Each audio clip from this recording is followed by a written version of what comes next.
Halløjs alle sammen. I dag, der har jeg simpelthen fundet ud af noget helt nyt.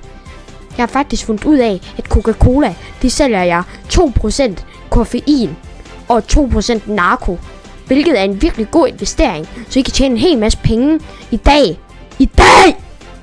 Og det er fucking nice, fordi så kan du købe en hund, og så kan du få dig et liv, i stedet for at være så dum. Og ja, det var meget nice. Men ja, det var det for TV-avisen i dag, tror jeg.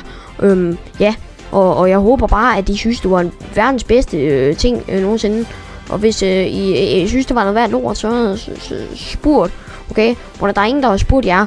Så ja, en anden ting i dag, vi har fundet ud af i TV-avisen, det er, at hvor du skal på rejse, så skal du huske kørekort og alt muligt andet. Hvor ham her, der hed Carsten, han døde simpelthen, hvor han ikke havde nok penge til at betale en anden.